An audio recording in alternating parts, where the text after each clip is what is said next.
You shouldn't be intimidated. Everyone can do well in the stock market. You have the skills, you have the intelligence. It doesn't require any education. All you have to have is patience, do a little research. You've got it. Don't worry about it. Don't panic. In 1990, Peter Lynch retired as manager of Fidelity Magellan, the nation's largest stock mutual fund, and one of the most successful. In 13 years, he drove Magellan to a 2,800% gain. Quite simply, Lynch has been recognized as one of the greatest money managers ever. He beat the stock market for so long not by timing the market, but by picking the right stocks. Of course, no one can promise you Peter's record, but you can learn a lot from him. And you don't need a billion-dollar portfolio to follow his rules. Hi, my name is Peter Lynch. For 13 years, I managed Fidelity Magellan Fund. Those were 13 amazing years. 9 times the market declined by 10% or more, and I was very consistent. All 9 times Magellan Fund fell 10% or more. I learned a lot of lessons. I think they're true now. I think they were true 20 years ago. I think they'll be true 20 years from now. I think I can help you do a better job of investing. You can't learn years of stock picking experience in one night, but you have better stock picking skills than you realize, and you have advantages that no one on Wall Street has. In Stock Shop, I'm here to help you find them and use them. You may be wondering why stocks are so important for a long-term investment program. The short answer: over time, stocks produce better returns than other investments. The past 60 years, stocks have returned about 10% a year. Bonds have averaged 6% a year. Treasury bills or bank CDs around 3%. That doesn't seem like a big difference, does it? But the power of compounding makes an enormous difference over time. Suppose you invest $50 a month and earn 6%. After 30 years, you have over $50,000. Go ahead and play with the numbers yourself. If you clicked on the Assumptions button on the previous interactive screens, you noticed that the worksheets do not take taxes into account. When your investment is taxed, the government reduces your return every year. If you know you won't need the money until retirement, you should place as much of your investments as possible into tax-deferred accounts, like IRAs, KEOs, 401k, or 403b plans. Because you don't pay taxes on the money until it is withdrawn from the accounts, the power of compounding achieves the maximum effect, providing you the best return possible. The more time you have to let your earnings compound, the better results you'll get. A 20-year-old who invests $200 a month and earns 10% on his money all along will have $1.1 million by the time he was 60. A 35-year-old would have to invest $800 a month to have the same $1.1 million at age 60. You're going to have a tough time getting that 10% return without at least some stocks in your portfolio. Before you start to invest, ask yourself one question: when will I need to use this money? The stock market is a long-term investment. If you need to use the money anytime soon, you should not invest in stocks.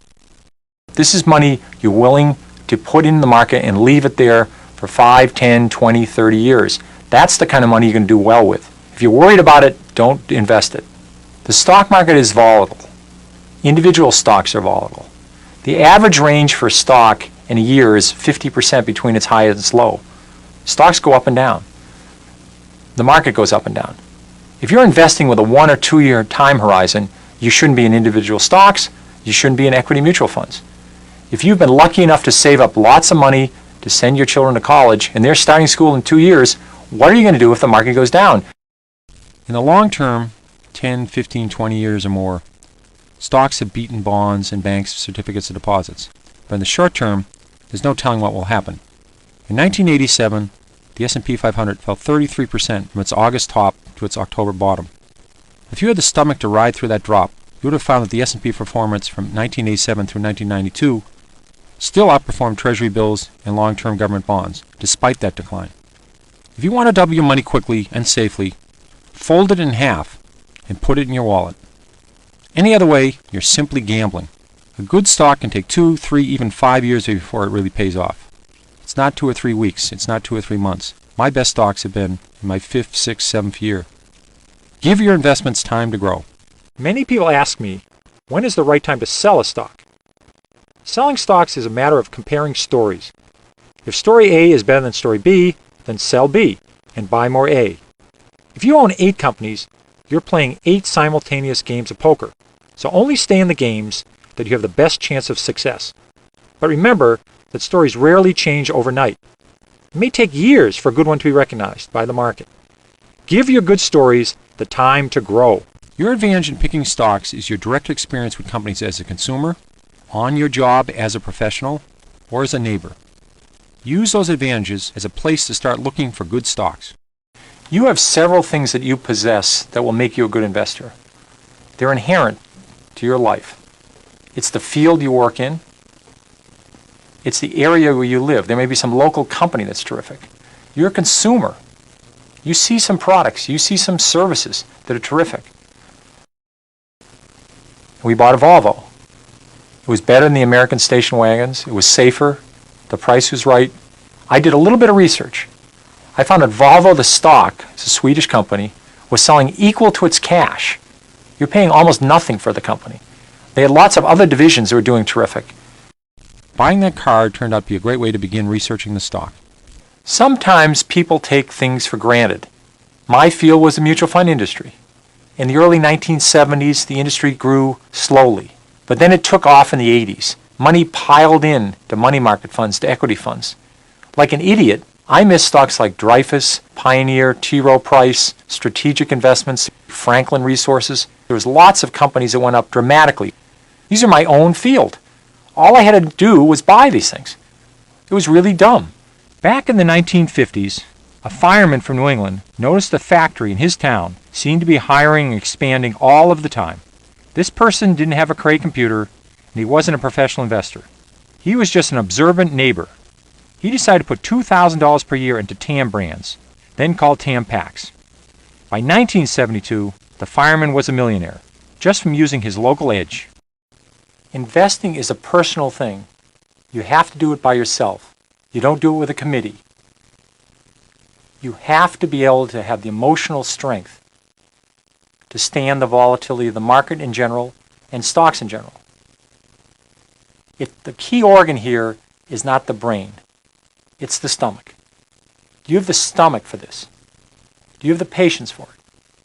You should be able to look in the mirror and say to myself, what am I going to do if the market goes down?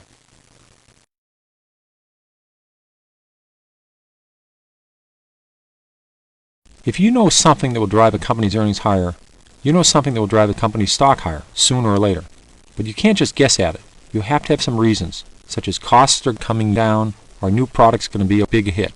Research is developing a company's story, an idea of why earnings should go up or down. It doesn't mean sitting in the library for hours, reading SEC filings, or fiddling with a calculator. Research is exciting. It's very little math. When I owned Chrysler, it was the biggest position in my fund. When I was at a movie theater, at a sports event, I'd run into somebody driving a minivan. I'd ask them, what do you think of the minivan? Would you buy another one? What do you like about it? Some would say, well, it's a little underpowered. They only have a 4-cylinder engine. I knew they were already working on a 6-cylinder engine. So this is research. Research starts with the things you know, your edge. If you're a mechanic, look at the tools you use. Which are the best? Which are the best value? Or if you're a doctor, see what new technology saves the insurer money, or software systems that reduce costs at hospitals.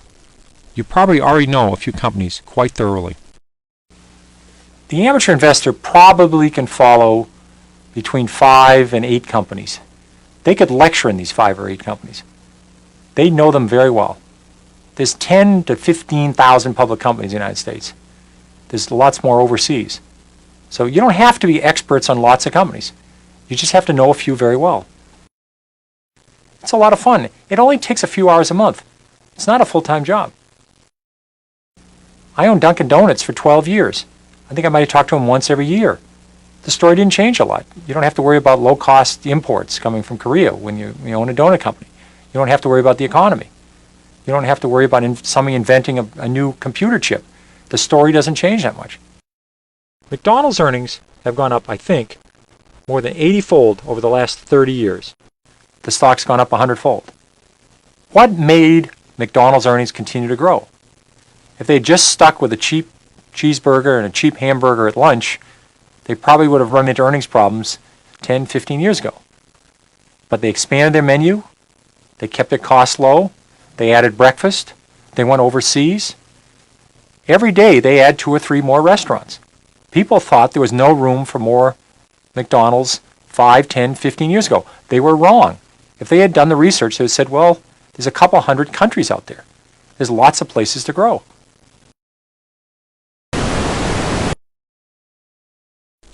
Actual bad economic news, rising interest rates, wars, elections, any of these can push the market down. If you're one of those people that pore over graphs, economic statistics, or astrology charts, trying to figure out what the stock market is going to do next, you are wasting your time. No one can predict the market. You have to understand the market goes down. There's been 95 years this century. We've had 50 declines of over 10%. Of those 50 declines, 15 have been 25% or more. So about once every 2 years, the market falls 10%. About once every 6 years, it falls 25%. These are big drops. You have to understand that. That's the nature of the market. In 1990, Saddam Hussein went into Kuwait. The banking system was in trouble. We had a recession. You had all this background noise. Lots of good companies had nothing to do with wars, nothing to do with banking. They all went down in 1990. The market fell from 3,000, it fell over 20%. This gave you a great opportunity to buy terrific companies at very good prices. Behind every stock is a company. If the company does terrific over a long period of time, the stock will do terrific. If the company does lousy, the stock's going to do lousy. That's all you're betting on. This is a company that's had 35 years of double-digit earnings growth every single quarter. We've had changes in the Supreme Court. We've had the stock market go up and down. We've had changes in presidents. We've had recessions. We've had wars.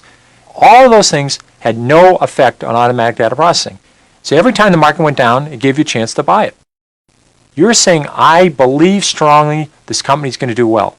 If you start to see symptoms that's not going to happen, the stock's going to very rapidly respond to that. If the company runs out of steam, the stock's going to run out of steam. Look at Fannie Mae. From July through October 1990, the Standard & Poor's 500 fell 21%. Fannie Mae fell from about $42 a share to about $26, even though earnings were still increasing. This was a terrific time to buy Fannie Mae. The company was doing well, management was still great, the story was solid, and they had a very good business. But you got to buy the stock at a 38% discount. If you start by looking at the entire universe of stocks, more than 3,000 stocks on the New York Stock Exchange alone, and over 13,000 public companies in total, you'll blow a gasket. So I break stocks into categories, partly to make the job of researching more manageable. Putting stocks into categories is the first step in developing the story. At least you'll know what kind of story it's supposed to be. The category tells you what questions you should be asking about a company. You simply can't expect all stocks to behave the same. Basing a strategy on general maxims, like sell when you double your money, or sell when the price falls 10%, is absolute folly. No formula will apply to all stocks. Different stocks behave differently, so they require different approaches, different expectations, and different kinds of stories. Suppose you've made a 50% gain on 2 companies. One is a fast grower with a long way to go. The other is a big, lumbering, slow growth company that has already saturated 95% of its market, and that market itself is growing slowly. The 50% return is fantastic for the slow grower. The chances are it's time to sell it.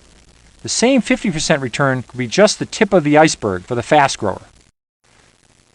There are basically 5 categories.